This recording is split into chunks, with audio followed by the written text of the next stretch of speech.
2026 కొత్త ఏడాదిలో మీనరాశివారు శని సూర్యుని అనుగ్రహంతో శత్రువులపై విజయం సాధిస్తారు. జ్యోతిష్య శాస్త్రం ప్రకారం 2026లో మీనరాశి వారికి శనిదేవుడు గురుడి ప్రభావంతో కెరీర్, వ్యాపారం, ఆరోగ్యపరంగా ఎలాంటి ఫలితాలు రానున్నాయనే ఆసక్తికరమైన విషయాలను ఇప్పుడు తెలుసుకుందాం.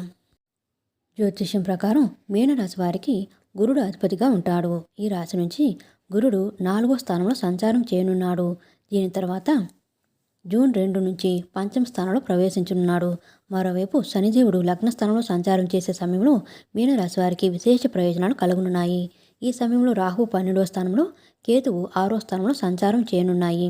మరోవైపు సూర్యుడు రవాణా సమయంలోనూ గణనీయమైన ప్రయోజనాలు కలుగునున్నాయి. ఈ కాలంలో మీరు శత్రువులపై విజయం సాధిస్తారు. కోర్టు కేసుల నుంచి ఉపశమనం పొందుతారు. ఈ సందర్భంగా మీనరాశి వారికి కెరీర్, వ్యాపారం, కుటుంబం, ఆరోగ్యం, ఆర్థిక పరంగా ఎలాంటి ఫలితాలు రానున్నాయనే ఆసక్తికర విషయాలను ఇప్పుడు తెలుసుకుందాం. ఆర్థిక పరిస్థితి. మీనరాశి వారికి కొత్త ఏడాదిలో ఆర్థిక పరంగా శుభ ఫలితాలు రానున్నాయి.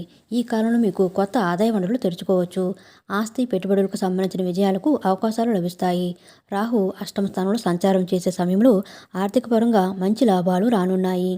మీ పూర్వీకుల ఆస్తికి సంబంధించిన దీర్ఘకాల వివాదాలు ముగిసే అవకాశం ఉంది. ప్రభుత్వ పథకాలు, ఉద్యోగాలు లేదా రాజకీయాలతో సంబంధం ఉన్న వ్యక్తులు ప్రత్యేక ప్రయోజనాలు పొందవచ్చు. మే 10 నుంచి జూన్ 20వ తేదీ వరకు కుజుడి ప్రభావం గురుడిపై ఉంటుంది. ఆర్థిక పరంగా మంచి ప్రయోజనాలు పొందుతారు. ఈ కాలంలో మీరు కొత్త ఆదాయ వనరులు పెరిగే అవకాశం ఉంది. శుక్రుడు అనుగ్రహంతో ఆర్థిక పరంగా మంచి లాభాలు పెరిగే అవకాశం ఉంది. కెరీర్ పరంగా కొత్త ఏడాదిలో మీనరాశి వారికి కెరీర్ పరంగా శుభ ఫలితాలు రానున్నాయి. కేతువు 6వ స్థానంలో సంచారం చేసే సమయంలో గణనీయమైన ప్రయోజనాలు పొందే అవకాశం ఉంది. ఈ కాలంలో మీరు కష్టపడి పనిచేసే ఎలాంటి ప్రయత్నంలో అయినా సరే మంచి విజయం సాధిస్తారు. సూర్యుడి ప్రభావంతో మీ ఆత్మవిశ్వాసం వేగంగా పెరుగుతుంది. శని లగ్నస్థానంలో ఉన్న సమయంలో మీకు కొంత ప్రతికూలంగా ఉంటుంది. కెరీర్ సంబంధిత నిర్ణయాలలో తొందరపడకండి. జూన్ 2 తర్వాత కర్కాటకంలో గురుడు సంచారంతో ఉద్యోగులకు మంచి విజయాలు లభించే అవకాశం ఉంది. గురుడు ప్రభావంతో మీరు ప్రమోషన్ గురించి శుభవార్తలు వింటారు. కెరీర్ పరంగా గణనీయమైన ప్రయోజనాలు పొందుతారు. అయితే కేతువు, కుజుడి ప్రభావంతో మీ విజయ అవకాశాలు వేగంగా పెరుగుతాయి. వ్యాపార పరంగా మీనరాశి వారికి వ్యాపార రంగంలో మిశ్రమ ఫలితాలు రానున్నాయి. ఈ కాలంలో మీకు వ్యాపార పరంగా కొంత నష్టాలు ఎదురయ్యే అవకాశం ఉంది. శని లగ్న స్థానంలో ఉన్నప్పటికీ సప్తమ, దశమ స్థానాలపై ప్రభావం చూపే అవకాశం ఉంది. ఈ సమయంలో కొన్ని ఇబ్బందులు ఎదురవుతాయి. 12వ స్థానంలో రాహువు గణనీయమైన ప్రయోజనాలు పొందే అవకాశం ఉంది. విదేశాలలో వ్యాపారం చేసేవారికి ప్రయోజనకరంగా ఉంటుంది.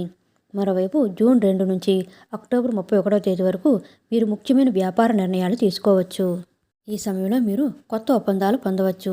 అక్టోబర్ 31న గురుడు 6వ స్థానంలో సంచారం చేయనున్నాడు. గురుడు, శుక్రుడి ప్రభావంతో వ్యాపారులకు అనేక ఒప్పందాలు జరగనున్నాయి.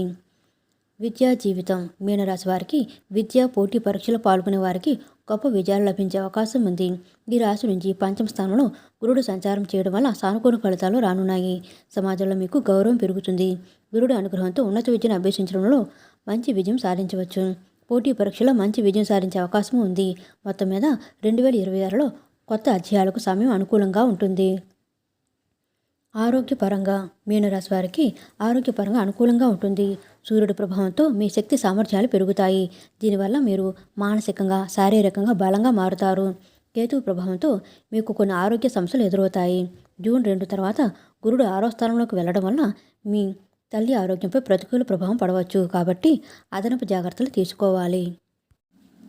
వివాహం, ప్రేమ జీవితం. మీనరాశి వారికి ప్రేమ, వైవాహిక జీవితం శుభప్రదంగా ఉంటుంది. కొత్తగా పెళ్ళైన వారికి సంతానం గురించి శుభవార్తలు వినిపిస్తాయి.